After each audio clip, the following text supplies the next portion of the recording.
नगर में धनीराम नाम का एक घी वाला रहता था। पूरे गांव में वो एक ही घी वाला था, इसलिए पूरा गांव उसी से घी खरीदता था। वो दूध वाले से दूध लेता और उसको जमाकर उसका घी निकाला करता। साथ ही साथ वो दही, छाछ और दूध से बने पदार्थ भी बेचा करता था, पर वो घी के लिए ज्यादा प्रसिद्ध था।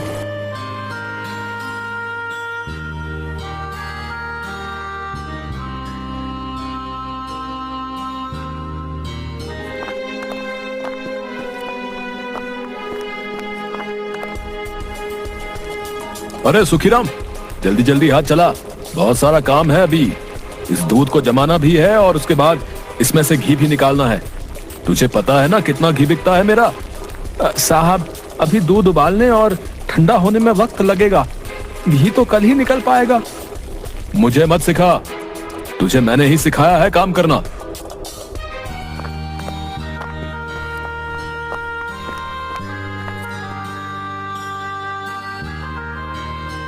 अरे धनीराम, जरा 2 किलो घी देना। हाँ हाँ, क्यों नहीं, हम यहाँ पर तुम्हारी सेवा के लिए ही तो बैठे हैं। जरा जल्दी करना, घर पे मेहमान बैठे हैं। अच्छा, कौन आया है? अरे वो हमारी बिटिया को देखने वाले आए हैं और कोई घी की दुकान तो है नहीं, आपकी ही दुकान है तो बस घी लेने आ गए। ये तो बहुत अच्छी बात है।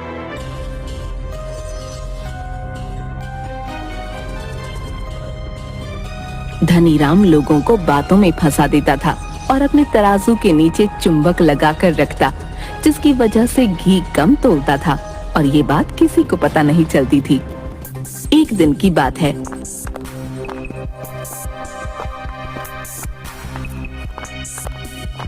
अंकल, मम्मी ने 2 किलो घी मंगाया है। तू छोटा सा है, 2 किलो घी संभाल कर ले जाइयो, गिरा मत दियो। आपको मैं छोटा सा लग रहा हूँ, पर मैं सारे काम कर लेता हूँ। मुझे 2 किलो घी दे दो। बच्चा समझदार था। धनीराम घी कम तोलता है और उड़ते उड़ते उसमें मक्खी गिर जाती है। जब बच्चा उस डिब्बे को पकड़ता है तो कहता है, अंकल, ये 2 किलो का डिब्बा है, ये तो पूरा भरा भी नहीं है। मैंने आपसे 2 किलो घी मांगा था, पर आपने ये कम तोला है। ये प्योर घी है, इसलिए ये तुझे कम दिख रहा है। पूरा 2 किलो है, तो अपने साइज के अनुसार बात किया कर। जितना है उतना ही दिमाग चलाया कर। इसमें तो मक्खी भी गिरी हुई है। अरे ये मक्खी कहाँ से आ गई? मैं ना कहता था, मेरा बनाया घी बिल्कुल शुद्ध होता है। देख, इसमें मक्खी गिरते ही मर गई, क्योंकि वो गंदी चीजें खाती है। इसको शुद्ध चीज हजम नहीं हुई। ला दे, मैं दूसरा घी दे देता हूँ। धनीराम उसको बातों में उलझाकर उस घी में से मक्खी निकालकर उसको सही करके दे देता है, जिससे बच्चा बहल जाता है और वो कम घी लेकर चला जाता है। वो ऐसे ही लोगों को बेवकूफ बनाया करता था। एक दिन उसी गांव की राधिका नाम की औरत धनीराम के पास आती है। राम राम जी धनीराम जी। आओ बहन जी आओ, कैसे आना हुआ? आपसे एक काम था। मेरे घर पे कल कुछ लोगों के लिए दावत है और पूजा भी रखवाई है, तो उसके लिए मुझे घी चाहिए। ये तो बहुत अच्छी बात है, आपने ईश्वर का नाम लेने की सोची। और रही घी की बात, तो उसके लिए तो हम बैठे हैं ना। आप जितना कहो उतना ले जाओ, बल्कि मैं आपके घर घी पहुंचा दूंगा, आप चिंता ना करो। ये तो बहुत ही उचित बात है भाई साहब, मैं तो काम में व्यस्त रहूंगी। आप ही मेरे घर 20 किलो घी पहुंचा देना। आप निश्चिंत होकर घर जाइए, मैं पहुंचाने आ जाऊंगा।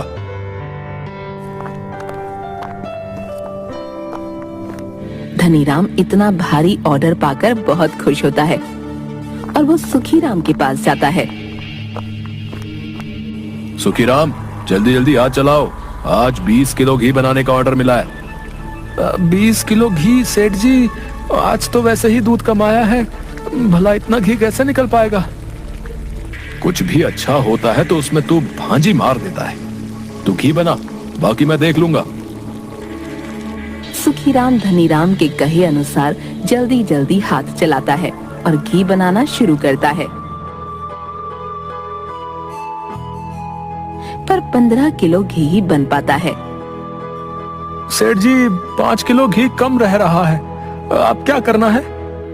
तेरा काम खत्म हो गया, तू अब अपने घर जा, बाकी का मैं खुद देख लूंगा। ये घी राधिका के घर पहुंचाना है। मैं पहुंचा कर आता हूँ। पर ये तो केवल 15 किलो ही घी है। इसको 20 किलो घी बनाने की जिम्मेदारी मेरी है। तू जा यहाँ से। धनीराम पास में रखे नकली घी को असली घी में मिला देता है, जिसकी वजह से उसकी मात्रा पूरी हो जाती है और वो अपनी चालाकी पर बहुत मुस्कुराता है।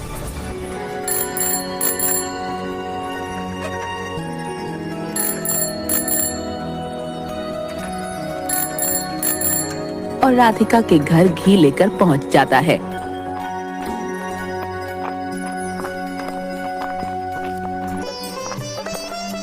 आ गए भाई साहब, हलवाई आपके यहाँ के घी का ही इंतजार कर रहा है। जल्दी से दे दीजिए तो वो भोजन तैयार कर दे। हाँ हाँ बहन जी, मैं बस अभी हलवाई को ये घी देकर आता हूँ।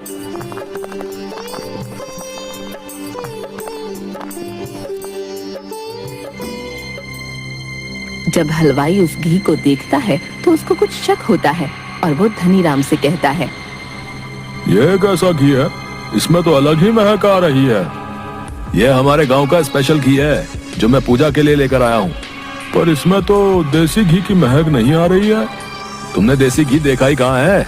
ये तो बिल्कुल शुद्ध देसी घी है, इसलिए तुम्हें इसकी महक अलग सी लग रही है। जल्दी से भोजन बनाओ, वक्त बीता जा रहा है। हलवाई भी धनीराम की बातों में आ जाता है और वो उसी घी से भोजन बना देता है और सभी राधिका के घर पर पूजा की बात भोजन करते हैं। उन सभी में धनीराम की बेटी भी होती है जो वही भोजन करती है।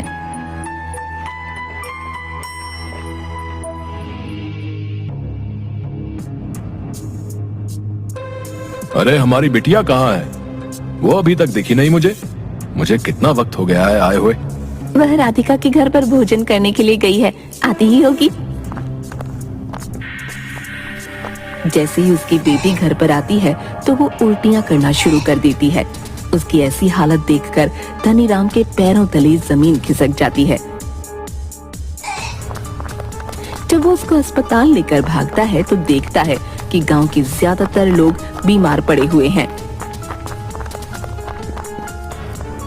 ना जाने इस राधिका ने कैसी दावत खिलाई है हमें।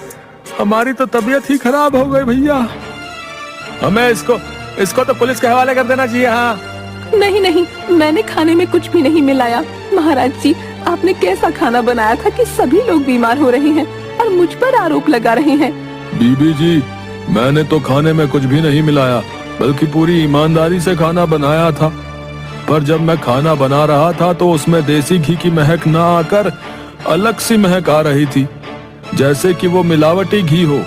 मैंने धनीराम से कहा भी था पर उसने मेरी एक भी नहीं मानी और मुझे बातों में उलझाकर यही घी थमा दिया। ये क्या किया धनीराम तुमने? घी में मिलावट कर दी और गांव के सभी लोग बीमार हो गए। तुम्हारी वजह से लोगों की जान पर बनाई है। तुम्हारे छोटे से लालच ने पूरे गांव को परेशानी में डाल दिया। धनीराम को अपनी गलती का एहसास हो गया था। वो अपनी बेटी को लेकर अस्पताल पहुंचता है, जहां पर बहुत मुश्किल से उसकी बेटी की तबीयत में सुधार हो पाता है और धीरे धीरे पूरे गांव के लोगों की भी तबीयत में सुधार आता है। वो अपनी गलती का पश्चाताप करने के लिए गांव वालों के सामने खड़ा हो जाता है। मुझे माफ कर दो। मेरी जरा सी लालच की वजह से आप लोगों की जान पर बनाई। मैंने कम पैसों में ज्यादा मुनाफा कमाने की सोची, पर यह तो बहुत घाटे का सौदा रहा।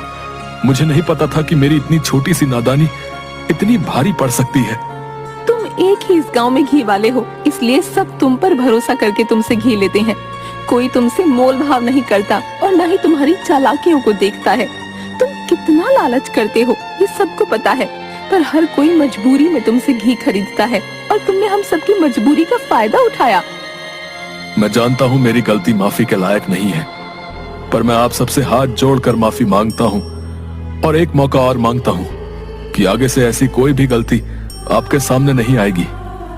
पूरा गांव गुस्से में धनीराम को देख रहा था, पर उन्हीं में से एक बुजुर्ग सामने आता है और धनीराम से कहता है, देर आए दुरुस्त आए। गांव वालों, धनीराम को अपनी गलती का एहसास हो गया है और उसे इसकी सजा भी मिल गई है। हमें इसे एक मौका और देना चाहिए। हमें इसको माफ कर देना चाहिए। मैं आप सब लोगों का गुनहगार हूं। आप सब लोग चाहे तो अब भी मुझे पुलिस के हवाले कर दें, लेकिन अपनी गलती का पछतावा है मुझे। मैं गांव में रहकर सबकी सेवा करना चाहता हूं। मुझे माफ कर दीजिए। सभी उस बुजुर्ग की बात मान लेते हैं और धनीराम को माफ कर देते हैं। अब धनीराम पूरी ईमानदारी के साथ घी बेचा करता। अब फिर से हर कोई खुशी खुशी धनीराम से घी खरीदने के लिए आता और धनीराम की दुकान के आगे भीड़ लगी रहती।